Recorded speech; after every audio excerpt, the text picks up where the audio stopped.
có tí cả chân đây mà chân đây có tí cả chân đây à chả mà cứ cho thằng một con ấy chân đây mà nó lấy cho cả chân đây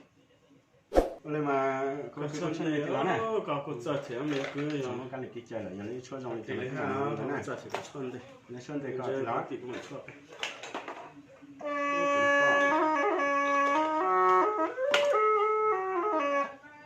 đó chỉ trong nó nhặt thủy số là số thủy ha,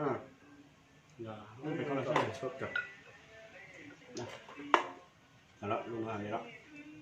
nó lục lỗ hả, nó trầm đấy ha,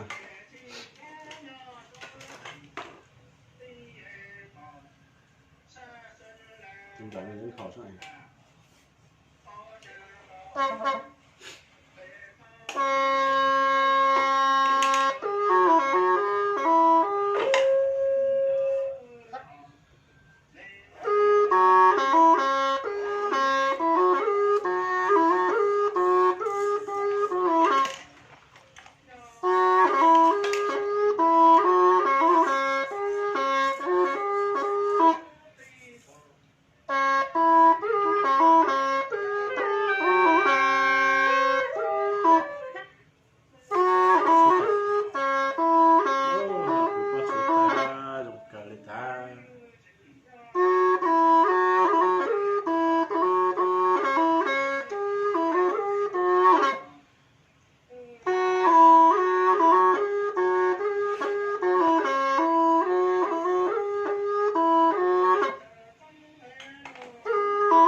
Cho gió đó.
Số thủy tà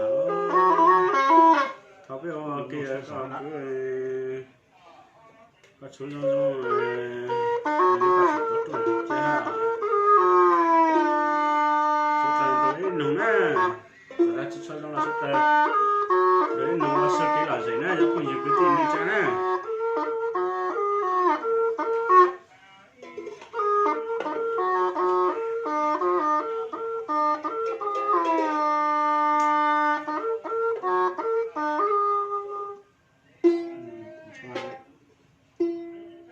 Nó thế thì là cho bên nào cứ gặp qua chỗ là dòng thế này nhỉ.